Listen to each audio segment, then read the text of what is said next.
I raised my champagne glass higher, watching my parents' faces drain of color across the crowded graduation party. The elegant venue buzzed with conversation, but silence spread like ripples as I began speaking. 2 weeks ago, they had posted my professional headshot on Facebook, with a caption that made my blood boil. So proud. Althea promised to give Madison an apartment for graduation. Hundreds of likes, dozens of congratulatory comments from relatives, and one massive lie that trapped me completely. Now, standing before 70 family members and friends, I smiled and began. Before we celebrate Madison's graduation, I want to address something very important about a special gift. 2 weeks earlier, I was living my best life. At 28, I had finally found my rhythm as a marketing coordinator at TechFlow Solutions, a growing startup in downtown Portland. After 6 years of climbing the corporate ladder, saving every extra dollar, and carefully building my credit score, I had just received pre-approval for my first mortgage. The American dream was within reach, and I felt proud of every sacrifice that brought me there. My younger sister Madison was graduating from Oregon State University after 5 years of what my parents generously called finding herself. While I had worked part-time jobs throughout college, Madison enjoyed the full college experience funded entirely by our parents. Sorority parties, spring break trips, changing majors 3 times, and barely maintaining the grade point average needed to stay enrolled. Our parents, Diana and Richard, always defended her choices with phrases like, "She's creative," and "not everyone follows the traditional path." That Tuesday morning started like any other. I arrived at the office early, reviewing campaign analytics for our biggest client presentation scheduled for 2 in the afternoon. The presentation could secure a promotion I had been working toward for 18 months. My phone sat in silent mode, tucked away in my desk drawer as company policy required during important meetings. Around lunch, my best friend Sarah texted me 3 question marks followed by a phone call that went to voicemail. Then another call. By the time I retrieved my phone after the presentation, I had 17 missed calls and 43 text messages. My stomach dropped before I even opened the first message. Sarah's text included a screenshot that made my hands shake. There was my professional LinkedIn headshot, the one I had paid a photographer $200 to take last year, posted on my mother's Facebook account. The caption read, "Our family is so blessed. Althea has promised to give Madison a beautiful apartment as a graduation gift. She has worked so hard and saved so much money, and now she wants to share her success with her little sister. The apartment hunting begins this weekend. So proud of both my daughters." The post had been shared 47 times. Aunt Patricia from Seattle commented with crying happy face emojis. Cousin Jake wrote, "Althea is seriously the best sister ever." My grandmother had shared it to her own timeline with additional commentary about family values and supporting each other. The local community page Portland Family Stories had even reposted it with their own caption about heartwarming sibling love stories. I stared at my phone screen, reading comment after comment from relatives I barely spoke to, family friends from childhood, even former coworkers who were connected to my mother through mutual friends. Everyone was congratulating me for my incredible generosity and amazing sister love. Several people mentioned how they wished their families supported each other the same way. My hands trembled as I called my parents. Both phones went straight to voicemail. I tried the house phone, no answer. Madison's phone rang once before going to voicemail, suggesting she had declined the call. The walk to my car felt surreal. How could they post something so completely false? I had never promised Madison an apartment. I had never even discussed Madison's post-graduation plans with my parents.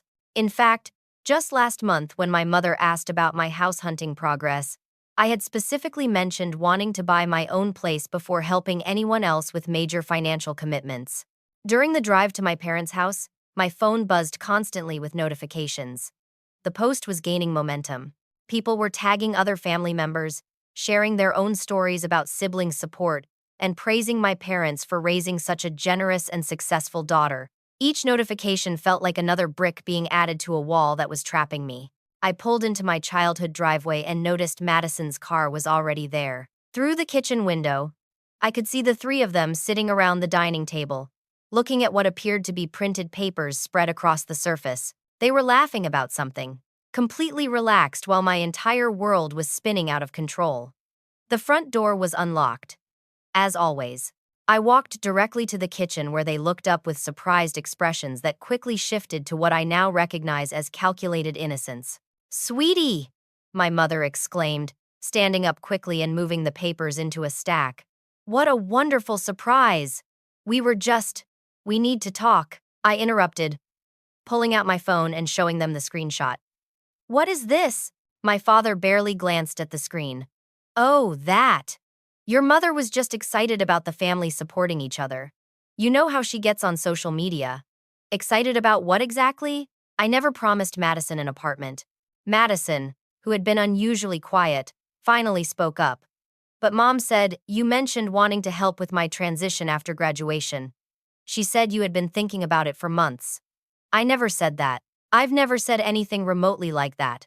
My mother sat back down, adopting the wounded expression I remembered from childhood arguments.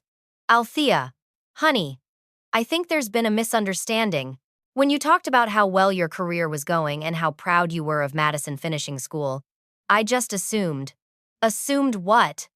"That I would buy my sister an apartment." "Not buy. Exactly. More like help her get started. You've been so successful, and Madison is going to need support transitioning into the real world." I thought it was implied. The word implied hung in the air like smoke. Nothing had been implied. No conversation had taken place. No hint had been dropped. This was a complete fabrication. Yet they were presenting it as a simple miscommunication. "The post has been shared 50 times, I said, showing them my phone again. 50 times. Aunt Patricia thinks him some kind of saint. Grandmother shared it with commentary about family values. The Portland Family Stories page reposted it. This isn't a simple misunderstanding anymore." Madison looked uncomfortable for the first time. "Maybe we could just clarify in the comments that it was more of a general family support thing." "No," my father said firmly. "That would embarrass your mother and make the family look bad. People are inspired by this story. Look at all the positive responses." I stared at him in disbelief. "You want to keep the lie active because it's getting positive responses. It's not a lie if we make it true," my mother said quietly. "You're in a position to help, and Madison really could use the support." That's when I realized this wasn't an accident or misunderstanding. This was a deliberate manipulation designed to force my hand through public pressure. They had used my professional photo without permission, fabricated a promise I had never made, and created a social media narrative that would be difficult to contradict without looking selfish or damaging family relationships. The printed papers Madison quickly shuffled into a stack were apartment listings. The following evening, my parents invited me for what they called a family dinner to clear the air. I arrived to find the dining table set with our good china and my mother bustling around the kitchen, as if this were a celebration rather than a confrontation about their social media deception. Madison arrived 20 minutes late, which was typical for her. She bounced through the door with shopping bags from Target and Pottery Barn, chattering about dorm room items that could transition to apartment living before she even acknowledged the tension in the room. "I'm so excited to finally talk about this properly," she said, settling into her chair and immediately reaching for the bread basket. "I've been thinking about locations and budgets, and I found some really great options." "Madison," I said carefully, "there seems to be some confusion about what I actually offered to do." My mother appeared from the kitchen carrying a casserole dish, her face set in determined cheerfulness. "Oh, I don't think there's any confusion at all. Families support each other during major life transitions. That's just how we do things." "Diana's right," my father added, carving the roast beef with precise movements. "When I started my business, my brother helped with the down payment for our first house. When your cousin Jake needed a car for his new job, Aunt Patricia stepped in. It's what functional families do." "But I never agreed to help Madison with an apartment." "You never said you wouldn't," Madison pointed out, spreading butter on her second dinner roll. "And when Mom mentioned how proud you were of me finishing school, it seemed like the natural next step." I set down my fork and looked around the table at three faces that showed no recognition of the problem. "The natural next step from being proud of someone's graduation is buying them an apartment." "Not buying," my mother corrected quickly. "Helping. Supporting. Being a good big sister." "What does that mean, specifically?" Madison reached into one of her shopping bags and pulled out a folder. "I've been doing research. Most one-bedroom apartments in decent neighborhoods run between $1,200 and $1,600 per month. plus deposits and application fees. I figured you could cover the deposit and first 3 months' rent to get me started, then maybe help with utilities until I find a job that pays enough. My father nodded approvingly. That's very reasonable. It shows she's thought this through responsibly. $1,200 to $1,600 per month, I repeated slowly. Plus deposits and utilities. For how long? Just until I get established, Madison said, as if this were obvious. Maybe 6 months, maybe a year. It depends on the job market. And you think this is what I promised? The Facebook post said you promised an apartment. Madison replied with the kind of logic that made my head spin. I didn't write the post, so I figured you and Mom had worked out the details.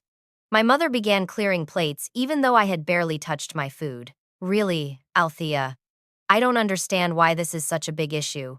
You've been saving money for years. You drive that reliable little Honda instead of getting something flashy. You live in that small apartment instead of upgrading to something nicer. You've clearly been preparing for something important. I've been preparing to buy my own house. Houses will always be there, my father said dismissively. Your sister only graduates once. This is about priorities and family values. Family values, I repeated. Yes, the values we raised you with. Taking care of each other. Being successful so you can help others. Understanding that individual achievement means nothing without family connection. Madison pulled more papers from her folder. Look, I've found 3 really good options. This one is close to downtown, so I could walk to lots of job interviews. This one has a gym and a pool, which would be good for networking. And this one allows pets, so I could finally get the cat I've wanted since high school. She spread the apartment listings across the table like a real estate presentation. Each listing had notes written in pink ink, calculating monthly costs, marking nearby coffee shops and restaurants, highlighting amenities. When did you print these? I asked. Yesterday, after Mom and I talked about timeline. We thought it would be good to have options ready so you could see what your money would be supporting. Your money, I said. Sorry, you said what your money would be supporting. Not our family money or the money we're contributing. My money. Madison looked confused. Well, yeah, you're the one with the good job and the savings account. Mom and Dad already supported me through college. Now it's your turn. My turn. Right. Like a family relay race, but with financial support instead of batons. The metaphor was so absurd that I almost laughed. Almost. Instead, I looked at my parents, who were nodding as if Madison had just explained something perfectly reasonable. Did either of you contribute to this apartment fund? I asked them directly. We've contributed to Madison's education and development for 23 years, my mother replied. College alone cost us over $80,000. We've done our part. So now it's my responsibility. It's not a responsibility, my father corrected. It's an opportunity. An opportunity to show love and support for your sister during an important transition. And if I choose not to take this opportunity, the room went quiet. Madison stopped shuffling through apartment listings. My mother paused in her plate stacking. My father set down his napkin and looked at me with what I recognized as his disappointed face. I think that would be very sad, my mother said finally. Very sad for Madison, who has been so excited about this next chapter. Very sad for our family, which has always believed in supporting each other. And very sad for you, because you'd be missing a chance to do something really meaningful with your success. Meaningful, I echoed. Yes. What's the point of working hard and saving money if you can't help the people you love? Madison leaned forward earnestly. I promise I'll be super responsible about it. I'll keep receipts for everything and pay you back eventually when I'm established in my career. This isn't charity. It's more like a family loan program. What career? Well, I need to figure that out once I have a stable living situation. That's why the apartment is so important. I can't job search effectively while I'm stressed about housing. I looked around the table one more time, taking in the apartment listings, the expectant faces, and the complete absence of any acknowledgement that this entire conversation was based on a promise I had never made. I need to think about this, I said, standing up. Of course, my mother replied quickly. Take all the time you need. Madison's graduation is in 2 weeks, so there's no rush. As I gathered my purse and jacket, Madison called after me. Oh, and I already put down a $50 holding deposit on my favorite apartment. The one downtown with the gym. They said they'd hold it for 72 hours, so if you could let me know by Friday, that would be perfect. I turned around slowly. You put down a deposit, just a tiny one. To show good faith, I used the emergency credit card Mom gave me. Where did you get the idea that you should do that? Mom suggested it this morning. She said it showed maturity and planning skills. I looked at my mother, who was suddenly very busy loading the dishwasher. Well, talk soon, I said, and left before anyone could respond. In my car, I sat for several minutes trying to process what had just happened. Not only had my parents fabricated a promise and used social media to create public pressure, but they were now treating that fabrication as reality. Madison had already begun making financial commitments based on money I had never agreed to provide. And all three of them seemed genuinely confused about why I wasn't enthusiastically embracing this plan. My phone buzzed with a text from Madison. Thanks for dinner. I'm so excited about this new adventure. You're the best sister ever. 20 minutes later, another text. Forgot to mention, the landlord wants to meet potential co-signers next week. Can you do Tuesday around 3? The social media post continued gaining momentum throughout the week. By Thursday, it had been shared over 100 times and attracted comments from people I hadn't spoken to in years. My high school guidance counselor wrote a long comment about how proud she was to see her former students living their values. A former colleague from my first job tagged 3 mutual friends to see this beautiful example of family support. But the real pressure began with phone calls. Aunt Patricia called Tuesday evening, her voice thick with emotion.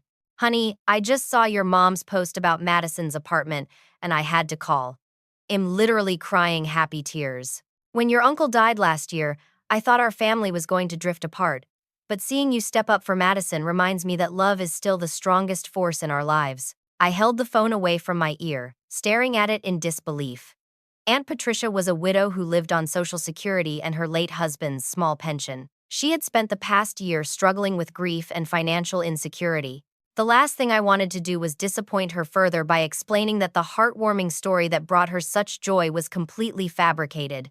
It's really not as big a deal as the post made it sound, I said weakly. Are you kidding? It's huge. It's exactly the kind of thing your grandmother would have done.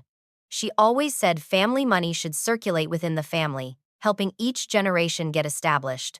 You're carrying on that tradition. Wednesday brought a call from cousin Jake, who was between jobs and living with his parents while trying to break into the music industry. Dude, your Facebook thing is everywhere. My friends are all talking about it. They're like, that's your cousin? She must be loaded. It's actually helping my reputation because people think our family has money now. Our family doesn't have money, I corrected. I have a regular middle management job with regular middle management savings. Yeah, but you're sharing it, which is the important part. My buddy Trevor said his sister graduated last year and got nothing from anybody. Her parents didn't even pay for the graduation dinner. You're setting the standard for what good families do. Thursday's call came from my grandmother, who was 91 years old and lived in an assisted living facility. Her voice was frail but determined. Althea, dear, I wanted to talk to you about Madison's apartment situation. Grandmother, the social media post wasn't exactly accurate. Oh, I know social media exaggerates everything, but the heart of it is true, isn't it? You want to help Madison get started in her adult life. I want Madison to be successful, yes. Good. Because I've been thinking about my own situation here at Sunset Manor, and seeing your generosity reminds me that family support works both ways. When you're helping Madison, you're also modeling the kind of care I hope to receive from my grandchildren as I get older. The implication hit me like a sledgehammer. My grandmother wasn't just commenting on the apartment situation. She was connecting my supposed generosity toward Madison with her future expectations for care and support. If I failed to help Madison, I was also failing as a potential caregiver for grandmother. I don't think those situations are really comparable, I said carefully. Of course they are, dear. Family is family. We support each other through all of life's transitions. Babies, graduations, marriages, careers, retirement, end-of-life care. It's all connected. Friday brought the most surreal call of all. My boss, David, asked me to stay after our weekly team meeting. I saw your family's social media post about your sister, he began, settling into his chair with a proud smile. I have to say, it really reinforced my impression of your character. My character. Your values. your priorities, the way you think about success and responsibility. A lot of people your age are completely focused on themselves, buying expensive cars, taking luxury vacations, accumulating stuff. But you're thinking about family legacy and supporting the next generation. I nodded slowly, unsure how to respond. It's exactly the kind of leadership mentality we need in senior positions. Someone who understands that individual success means nothing without broader impact. He leaned forward slightly. I've been thinking about the Southeast Regional Manager position that's opening up next month. It would mean relocating to Atlanta, but it's a significant step up. Salary increase, equity participation, real leadership responsibility. That sounds amazing. I think you'd be perfect for it. Especially now, seeing how you balance career ambition with family commitment. The company values that combination. It shows maturity and judgment. I walked back to my desk in a daze. My parents' fabricated story was not only creating pressure from family members but had actually impressed my boss enough to consider me for a major promotion. The irony was overwhelming. Their lie about my generosity was advancing my career, which would give me more money to potentially fund the very generosity they had invented.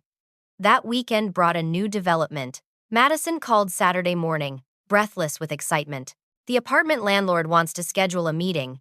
Can you come with me Monday to fill out the co-signer paperwork? Hez also asking for employment verification and bank statements, so you'll need to bring pay stubs and account information. Madison, I haven't agreed to co-sign anything, but you have to. I already gave him your name as the financial guarantor. Has been holding the apartment specifically for us. You told him I was financially guaranteeing your apartment. Mom said that's what co-signing means. You promised to pay if I can't pay, but I'm obviously going to pay my own rent once I get a job. What if you don't get a job right away? Then you help until I do. That's the whole point of family support. Sunday brought a group text from my mother that included Madison, me, Aunt Patricia, Cousin Jake, and my grandmother. Can't wait for Madison's graduation party next Saturday. We're so excited to celebrate both Madison's achievement and Althea's beautiful gesture. It's going to be a day full of love and family pride. Aunt Patricia immediately replied, I wouldn't miss it for anything. This is going to be such a special celebration. Cousin Jake added, bringing my guitar in case anyone wants music. My grandmother's response came an hour later. Looking forward to seeing the whole family together for this happy occasion. I stared at the group text, realizing that Madison's graduation party had somehow transformed into a celebration of my supposed apartment gift. The entire extended family was now expecting to witness this moment of generosity that existed only in my parents' imagination. My phone rang. It was Sarah, my best friend, who had been watching this unfold with growing alarm. You need to fix this before Saturday, she said without preamble. I know. Do you? Because it sounds like your family has planned an entire celebration around something that isn't real. What happens when 70 people show up expecting you to present Madison with apartment keys? I don't know. And your boss is considering you for a promotion based on character traits you don't actually have. The traits are real. The apartment promise isn't. That's not how anyone else sees it. To them, you're the generous sister who puts family first. If you back out now, you'll look selfish and dishonest. But I never made the promise. That doesn't matter anymore. The story has taken on a life of its own. Sarah was right. The fabrication had evolved beyond a simple social media post. It had become a narrative that multiple people had invested in emotionally and financially. Madison had made apartment commitments, my parents had planned a celebration, extended family members had arranged travel, and my boss had connected it to my professional reputation. I was trapped in a web of expectations created entirely without my consent. Yet I was the only one who could be blamed if the web collapsed. Monday morning, I decided to investigate exactly how deep this deception went. During my lunch break, I did something I had never done before. I went through my parents' social media history systematically, looking for patterns. What I found made my stomach turn. 3 months ago, a post about my quarterly performance review. Althea is killing it at work. Her boss says she's promotion material. We're so proud of our successful daughter. 2 months ago, after I mentioned considering a new car, Althea is looking at upgrading her Honda. Finally ready to spend some of that hard-earned money on herself. Although knowing our generous girl, she'll probably find ways to help family first. 6 weeks ago, When I had mentioned my mortgage pre-approval in passing, big financial decisions brewing in our family. Althea is exploring real estate options and thinking about the future. Stay tuned for exciting developments. Each post had generated supportive comments from relatives, creating a narrative about my financial success and supposed family-oriented spending priorities. My parents hadn't just posted one lie about the apartment promise. They had been crafting a months-long story about my generosity and family commitment, building toward this moment. I called Sarah during my afternoon break. They've been setting this up for months. Every conversation I had about work or money got turned into social media content about my potential generosity. That's calculated manipulation. It gets worse. I called the apartment complex Madison visited. She didn't just put down a $50 holding fee. She filled out a complete rental application, listed me as her co-signer, and gave them my workplace information for employment verification. Without asking you, they're expecting me to come in this week for a credit check and income verification. The landlord thinks I've already agreed to guarantee Madison's lease. Sarah was quiet for a moment. What are you going to do? I don't know. If I don't show up, Madison loses the apartment and looks irresponsible. If I do show up and refuse to sign, I'm the bad guy who backed out at the last minute. If I sign, I'm financially responsible for my sister's housing indefinitely. Those aren't your only options. What do you mean? You could tell the truth. To who? To everyone. At the graduation party. In front of the whole family. The idea terrified and thrilled me simultaneously. That would destroy my parents. They destroyed their own credibility when they posted lies about you. You'd just be setting the record straight. That evening, I received a call from my bank's fraud prevention department. Miss Althea, we're calling about some unusual activity on your account. Someone requested information about your income and employment history for a credit application. The request came from Sunset Apartments downtown.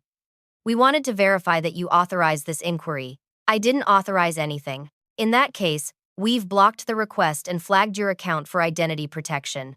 You might want to consider placing a credit freeze if someone has been using your information without permission. I hung up and immediately called the apartment complex. The leasing agent, Jennifer, answered cheerfully.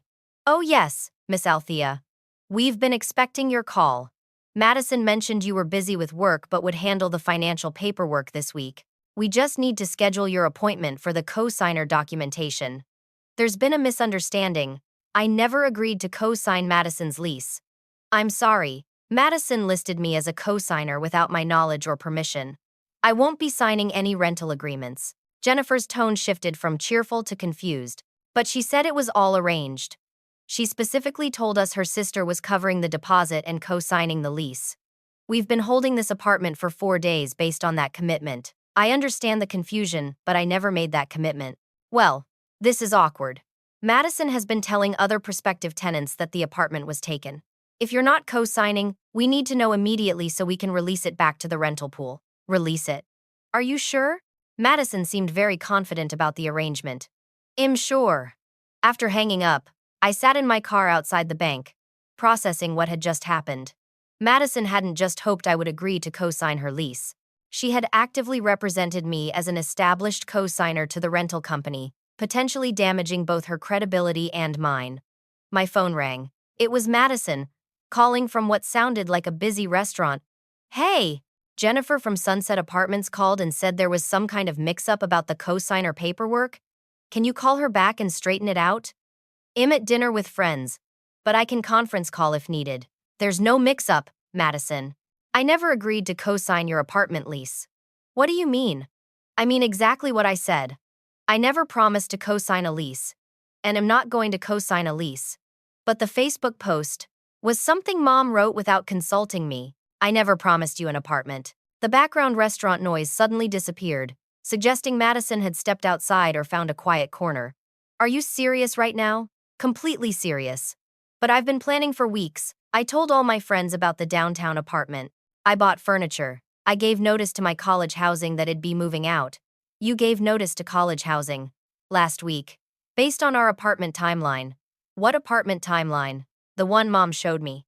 She had a whole calendar planned out. Graduation party this Saturday, apartment viewing next Monday, move in by the end of the month. Madison. I never discussed any timeline with Mom. Then why did she make a calendar? The question hung in the air. Why indeed had my mother created a detailed timeline for an apartment situation that existed only in her imagination? What was the endgame of this elaborate fiction? I don't know, I said finally. Well, what am I supposed to do now? The graduation party is in 5 days. Everyone thinks you're giving me an apartment. Grandmother is traveling here specifically for the celebration. Aunt Patricia took time off work. Mom ordered a cake with special decorations. What kind of special decorations? House-shaped decorations. And a sugar cookie that says, "New home, new dreams." The absurdity was overwhelming. My parents had ordered celebration decorations for a gift that didn't exist. Madison. This whole situation is based on a lie. But it doesn't have to stay a lie. You could just make it true. You have the money. You have good credit. You could actually give me the apartment and everything would work out perfectly. That's not how it works. Why not? People make last-minute decisions all the time. Maybe you weren't planning to help with an apartment originally, but now that everyone's excited about it, you could decide to go ahead with it anyway. That's not a decision. That's manipulation. It's not manipulation if it has a happy ending. I ended the call and sat in the parking lot for another 20 minutes, watching other people go about their normal Monday evening routines. Families loading groceries into cars, teenagers skateboarding through the parking lot, elderly couples walking slowly toward the pharmacy entrance, normal people dealing with normal problems, while I was trapped in a situation so bizarre it sounded like a dark comedy sketch. My phone buzzed with a text from my mother. Madison mentioned some confusion about apartment timing. Let's all sit down tomorrow night and finalize the details. I'm making your favorite lasagna. Then a text from my father. Looking forward to celebrating our family's generosity at Saturday's party. You've made us all very proud. Then another from my grandmother. Can't wait to see you Saturday, dear. I've told everyone at Sunset Manor about Madison's apartment. They're all so impressed with our family's values. Finally, a text from Madison. Talk to Mom. She says everything will work out fine. See you tomorrow for lasagna night. P.S. I found the perfect curtains for the apartment living room. I drove home with the radio off, needing silence to think. Tomorrow's family dinner was clearly intended as a final pressure session to secure my compliance. Saturday's graduation party was planned as a public celebration of my supposed generosity. And somewhere in between, I needed to decide whether to continue living in their fabricated reality or find the courage to tell the truth. The stakes were no longer just about money or apartments. They were about whether I would allow my family to rewrite my life story without my permission. That night, I called Sarah and asked her to come over. I needed a clear-headed outside perspective before tomorrow's family dinner, because I could feel myself being pulled into their version of reality despite knowing it was built on lies. Sarah arrived with Chinese takeout and a yellow legal pad. Okay, she said, settling onto my couch with lo mein and a pen. Let's map this out logically. Map what out? Your options. Because right now you're reacting emotionally to each new development instead of thinking strategically about how to resolve this. She drew a line down the middle of the paper. Option 1. Give Madison the apartment money. I don't want to do that. I know you don't want to, but let's explore it anyway. Pros. Everyone stays happy, family relationships remain intact, your boss continues to think you have great values, no public embarrassment at the graduation party. And cons. You spend probably $20,000 you were saving for your own house on something you never agreed to do. You enable Madison's entitlement and your parents' manipulation. You set a precedent that they can create financial obligations for you through social media pressure. She made notes under both sides. Option 2. Refuse to give Madison money and try to explain the truth privately to family members. That's what I've been trying to do. How's it working? Terribly. They either don't believe me or they think I'm backing out of a commitment I actually made. Right. Because the lie has been reinforced so many times through so many channels that it's become more real than your actual words. She tapped the pen against the paper. Which brings us to option 3, which is, tell the truth publicly. Use Saturday's graduation party to set the record straight in front of everyone who believes the lie. That would humiliate my parents. They humiliated themselves when they posted lies about you. You would just be providing accurate information. Sarah started writing again. Let's think about Saturday's party. Your parents are clearly planning some kind of apartment presentation moment. Probably they'll want you to give a speech or present Madison with keys or apartment information. That's exactly what they're planning. Madison texted me yesterday asking what time I wanted to do the big surprise reveal. Perfect. So instead of playing along with their script, you write your own script. What do you mean? I mean, you prepare a speech that tells the truth. You explain that the social media post was inaccurate, that you never promised Madison an apartment, and that you're concerned about how misinformation spreads so quickly through family networks. That sounds harsh. It is harsh. But it's also honest. And honestly, your family needs a harsh wake-up call about boundaries and communication. Sarah flipped to a new page on the legal pad. Let's think about what happens after you tell the truth publicly. Everyone gets angry at me. Some people will be angry, yes, but some people will be relieved to understand what actually happened. And most importantly, the pressure campaign ends immediately because there's no longer any ambiguity about your position. And Madison learns that actions have consequences. She made apartment commitments based on assumptions rather than actual agreements. That's a valuable life lesson. And my parents. Your parents learn that they can't manipulate you through social media pressure. Also valuable. Sarah closed the legal pad and looked at me directly. The question isn't whether telling the truth will create short-term conflict. It will. The question is whether you're willing to accept short-term conflict to establish long-term boundaries. I don't know. Okay, let's try a different approach. What happens if you don't tell the truth? If you just let this situation continue? I guess I give Madison money for an apartment even though I don't want to. And then what? Next year when Madison needs a car? Next month when your parents want to plan a family vacation they can't afford? Next week when they decide you should help pay for their retirement because you're the successful daughter with good values? The progression was terrifying because it was completely logical. If I capitulated to financial pressure once, it would establish a pattern that would be nearly impossible to break. They wouldn't do that, I said. But I didn't sound convincing even to myself. They already did do that. The apartment thing didn't happen in isolation. You said you found months of social media posts building up to this moment. They've been creating a narrative about your generosity and family commitment for months. This is their system now. Sarah was right. The apartment demand wasn't an isolated incident. It was the culmination of a deliberate campaign to establish me as the family's financial resource. So, you think I should tell the truth at the graduation party? I think you should make a decision based on what kind of relationship you want to have with your family going forward. Do you want a relationship based on honest communication and respect for boundaries? Or do you want a relationship where they create financial obligations for you through social media manipulation? That's not really a choice. It is a choice. It's just not an easy choice. We spent the next 2 hours planning what I would say if I decided to tell the truth publicly. Sarah helped me draft a speech that was honest but not cruel, firm but not attacking, the kind of speech that would set the record straight without destroying family relationships permanently. The key, she said, is to focus on facts rather than motivations. Don't accuse your parents of deliberately lying. Just explain what actually happened versus what was posted on social media. And if they interrupt or argue, stay calm and stick to facts. Repeat the main points as many times as necessary. Don't get drawn into debates about what you should have done or should do now. By the time Sarah left, I had a clear plan for Saturday's party. I also had a folder containing screenshots of all the social media posts, copies of text messages from family members, and documentation of Madison's apartment commitments. Evidence, in case anyone questioned my version of events. The next morning, I woke up feeling more confident than I had in weeks. Not confident that everything would go smoothly, but confident that I had a plan based on truth rather than manipulation.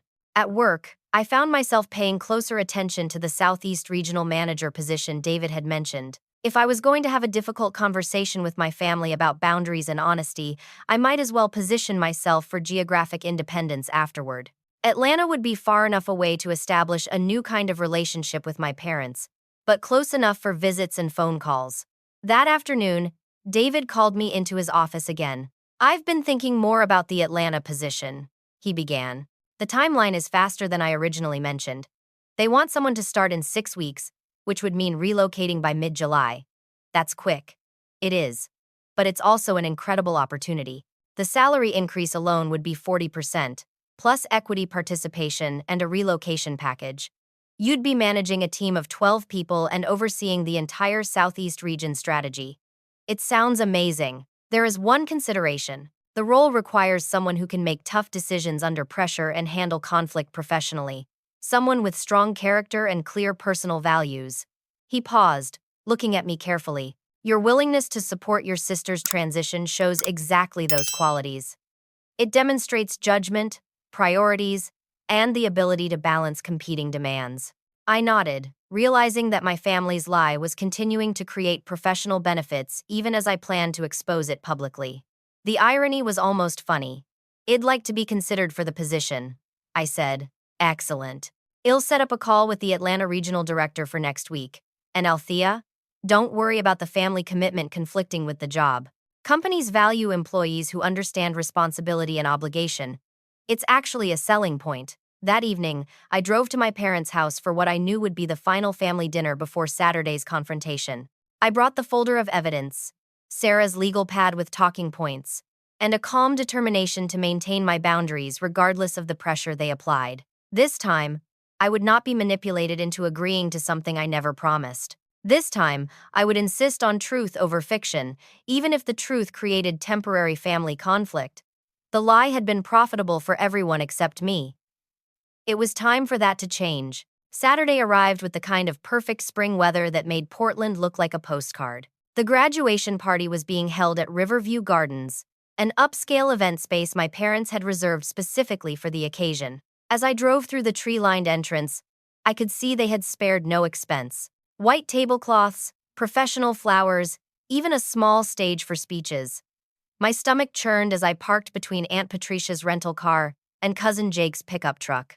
The folder containing my evidence sat on the passenger seat, along with the speech notes Sarah had helped me prepare. I had practiced the key points so many times that I could recite them in my sleep, but my hands still trembled slightly as I gathered my things. Inside, the venue buzzed with conversation and laughter. Madison stood near the gift table wearing a flowing sundress and accepting congratulations from a steady stream of relatives and college friends. She looked radiant and excited, completely unaware that her apartment celebration was about to become something very different. My parents circulated through the crowd like professional hosts, my mother carrying a camera and my father making sure everyone had drinks.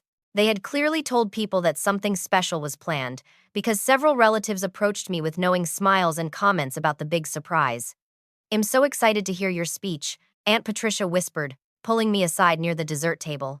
Your mother said you've prepared something really beautiful about family support and sisterly love. Something like that, I managed. Grandmother, looking elegant in a navy blue dress, gestured me over to her table. Sit with me for a moment, dear. I want to hear about this apartment business directly from you. Actually, grandmother, you'll hear about it during the toast. Good. I'm very interested in the details.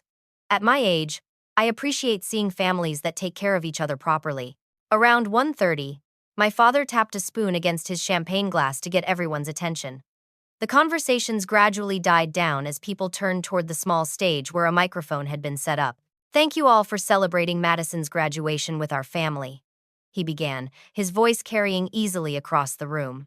Before we cut the cake, we have a very special moment planned. As many of you know from social media, our daughter Althea has prepared a generous graduation gift for Madison, something that really shows what family love looks like. Applause rippled through the crowd. Madison beamed and bounced slightly on her toes. My mother stood near the stage with tears already forming in her eyes, clearly anticipating an emotional moment. Althea, my father continued, would you like to come up and share your gift with Madison? Every face in the room turned toward me expectantly. Cousin Jake held up his phone to record the moment. Several of Madison's college friends moved closer to get a better view. The silence felt heavy with anticipation. I stood up slowly, picking up my folder and walking toward the microphone. My legs felt unsteady, but my mind was completely clear. This was the moment where I stopped living in my parents' fabricated story and started telling my own truth. Thank you, I said, adjusting the microphone height. I do want to share something important about gifts and family support. I looked out at the sea of faces, taking in Aunt Patricia's excited smile, grandmother's dignified attention, and Madison's glowing anticipation. These were good people who had been misled by people they trusted. They deserved to know the truth. 2 weeks ago, my mother posted a message on Facebook that said I had promised to give Madison an apartment for graduation. I opened my folder and pulled out the printed screenshot. This post was shared over 100 times and received hundreds of supportive comments from family and friends. The room remained quiet, but I could sense a shift in the energy. My mother's face had gone pale, and my father was staring at me with growing alarm. The problem is, I never made that promise. I never discussed giving Madison an apartment with anyone in our family. I never agreed to pay for housing, deposits, or any related expenses. Now the silence felt different, confused, uncomfortable. Madison looked from me to our parents, her smile fading into bewilderment. I learned about this supposed promise the same way everyone else did, by seeing it on social media. When I confronted my parents about the inaccuracy, they suggested that I should just make the promise real rather than correct the public record. I pulled out my phone and began reading directly from text messages. Madison wrote to me, "Maybe you weren't planning to help with an apartment originally, but now that everyone's excited about it, you could decide to go ahead with it anyway." Madison's face flushed red. Several of her college friends exchanged glances. My mother told me, "It's not a lie if we make it true." My father said, "That would embarrass your mother and make the family look bad." People are inspired by this story. I could see my parents near the edge of the crowd, my father's hand on my mother's arm as if preventing her from approaching the microphone. Their expressions had moved beyond pale into something approaching panic. Over the past 2 weeks, I've received dozens of calls and messages from family members congratulating me on my generosity and using this fake promise as an example of good family values. My boss mentioned it as evidence of my character when considering me for a promotion. Madison filled out apartment applications listing me as a co-signer without my knowledge or consent. Grandmother was studying my parents with sharp eyes, her expression shifting from confusion to understanding to something that looked like anger.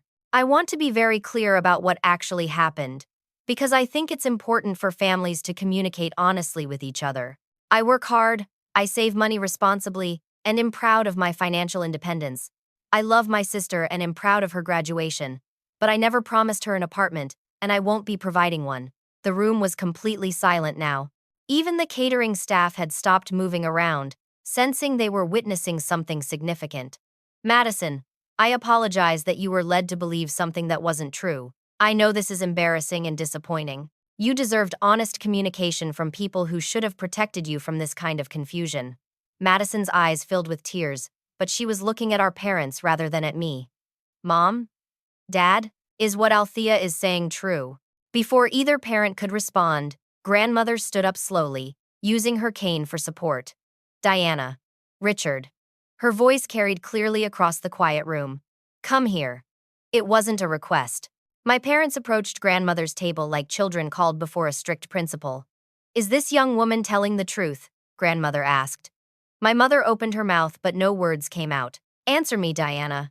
"There was some miscommunication about the details." My mother finally managed. "Miscommunication. Is that what we're calling lies now?" My father tried to intervene. "Mom? It's more complicated than Althea is making it sound." "No," grandmother said firmly. "It's exactly as complicated as she's making it sound. You posted a lie on the internet, pressured family members to support the lie, and tried to manipulate your daughter into paying for your lie." She turned to address the entire room. "For those of you who don't know me well, I'm 91 years old and I've seen every kind of family nonsense imaginable. This isn't miscommunication. This isn't complicated. This is dishonesty, pure and simple." Grandmother looked directly at my parents. "And it's not the first time." The implication hung in the air like smoke. "Richard, do you remember the story about Jake's college fund 3 years ago? The one where you told everyone I had set aside money for his tuition." Cousin Jake's head snapped up in surprise. "Diana, what about the time you posted that I was paying for Patricia's car repairs?"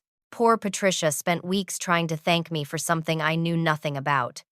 Aunt Patricia was staring at my mother with dawning realization. "You've been creating stories about family generosity for years, using other people's names and reputations to make yourselves look good. I've been watching and wondering when someone would finally call you on it." Grandmother turned back to me. "Althea, dear, thank you for having the courage to tell the truth. It's exactly what this family has needed for a long time." Then she did something completely unexpected. She reached into her purse and pulled out a folded document. Since we're having a moment of truth, I have an announcement of my own. She unfolded the papers. These are copies of changes I made to my will last month.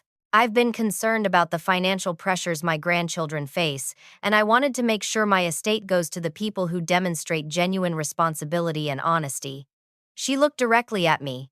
Althea, I'm leaving you the house in Salem and the investment account your grandfather established. You've shown today that you can handle both wealth and truth responsibly. My parents looked stricken. Madison started crying openly. The room buzzed with whispered conversations as people processed what they had witnessed. But grandmother, I said, I didn't tell the truth to get anything from you. I know, dear. That's exactly why you deserve it. The aftermath of the graduation party was both immediate and lasting. As guests began to leave, extended family members approached me with a mixture of apologies and admiration. Aunt Patricia hugged me tightly and whispered, I'm so sorry we put pressure on you. We didn't know the real situation. Cousin Jake shook my head and said, That took guts. I respect the hell out of that. Madison spent the rest of the party crying in the bathroom with her college friends consoling her. Not because she was angry at me, I later learned, but because she was embarrassed about being part of a deception she hadn't fully understood. When she finally approached me as the venue was closing, her eyes were red but her voice was steady. I owe you an apology, she said. I got so caught up in the excitement of having an apartment handed to me that I never stopped to ask if it was real. I just assumed Mom wouldn't post something that wasn't true. You were excited about graduating and starting your adult life. That's completely normal. But I should have talked to you directly instead of making plans based on what other people said you promised. And I definitely shouldn't have put your name on apartment applications without asking. She paused, looking around the nearly empty venue. I called the apartment complex this morning and withdrew my application completely. I told them I had been operating on incorrect information and that I needed to find housing I could actually afford. What are you going to do for living arrangements? I'm moving back home for 3 months while I job search and save money for a real security deposit. It's not glamorous, but it's honest. Madison managed a small smile. I applied for 6 entry-level positions this week, real jobs with regular paychecks. Turns out having your apartment dream collapse is good motivation for becoming financially independent. My parents took longer to process what had happened. They spent the days following the graduation party alternating between defensive explanations and guilty apologies. My mother called Tuesday evening to say, I never meant for things to get so out of hand. I just thought if we created momentum around the idea, you might decide to help Madison, and everyone would be happy. But it wasn't your decision to make. I replied. You can't create financial obligations for me through social media pressure. I know that now. I'm sorry. My father's apology came during a difficult conversation the following weekend. I think we got so used to your success that we started treating your money like family money. That was wrong. Your achievements belong to you, and so do your financial decisions. What bothers me most, I said, isn't even the apartment situation. It's finding out you've been doing this for years. Grandmother mentioned other stories about family generosity that weren't real. You're right. We have a problem with boundaries and truth-telling. Your mother has already scheduled counseling appointments for both of us. The counseling turned out to be transformative for our family dynamics. Over the following months, my parents worked on understanding the difference between encouraging family support and manufacturing family obligations. They learned to ask direct questions instead of creating public pressure campaigns. Most importantly, they stopped using social media to narrate other people's financial decisions. Madison thrived under the pressure of genuine independence. Within 6 weeks of graduation, she had landed a position as a marketing assistant at a nonprofit organization.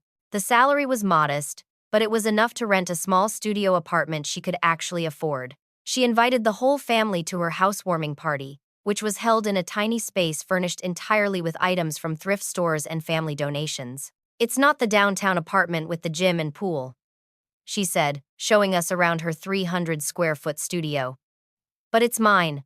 Every piece of furniture, every month of rent, every utility bill. I know exactly what everything costs and am paying for all of it myself. The pride in her voice was worth more than any apartment I could have purchased for her. Grandmother's announcement about her will changes created ripple effects that lasted months. My parents initially struggled with learning that their dishonesty had cost them financially, but eventually acknowledged that grandmother's decision was both fair and logical. If we can't be trusted with truth, my mother said during one of our counseling sessions, why should we be trusted with inheritance money? The house in Salem turned out to be worth significantly more than anyone had realized. When I had it appraised, the real estate agent explained that the neighborhood had become highly desirable for young professionals commuting to Portland. The investment account my grandfather had established contained enough money to fund both a house down payment and graduate school tuition if I decided to pursue an MBA. But the most significant change came from David's job offer. The Atlanta position materialized exactly as he had described, complete with salary increase, equity participation, and relocation package. During my final interview with the regional director, she mentioned that my references had emphasized my character and integrity under pressure. Your current boss mentioned that you handled a difficult family situation with remarkable grace and honesty. That's exactly the kind of leadership quality we need in the Southeast region. I accepted the position and scheduled my move for early August. The going-away party my family threw for me was completely different from Madison's graduation celebration. This time, the conversations were honest, the expectations were realistic, and nobody invented stories about commitments that didn't exist. My parents gave a speech about being proud of my independence and success. Madison talked about how my example had inspired her to build her own financial foundation. Grandmother presented me with my grandfather's business books and a handwritten note about using wealth responsibly. The most important thing I learned from this whole situation, I said in my own farewell speech, is that love and manipulation are not the same thing. Real family support means respecting each other's autonomy and communicating honestly about expectations. 6 months later, I was settled in Atlanta, managing a team of 12 people and overseeing marketing strategy for the entire Southeast region. Madison visited me for a long weekend, paying for her own plane ticket and hotel room. She had been promoted to assistant marketing coordinator and was saving money for her own house down payment. Remember when I thought you were selfish for not giving me an apartment? She said as we walked through Piedmont Park. I can't believe I ever thought that way. You were 23 and had never paid for anything yourself. Of course you thought differently about money. But now I understand the difference between earning something and being given something. When I sign my lease every month and pay my utility bills, I feel proud. If you had just handed me an apartment, I would have felt entitled, and that entitlement would have grown over time. Exactly. I probably would have expected you to pay for my car next, then my wedding, then my kids' college funds. It would have never ended. We stopped at a coffee shop where Madison insisted on paying for both our drinks. This is my treat, she said firmly. I know it's only $8, but it's my $8 that I earned myself. The transformation in her attitude was remarkable and permanent. A year after the graduation party incident, my parents sent me a thoughtful letter explaining how counseling had helped them understand the patterns of manipulation they had developed over decades of marriage.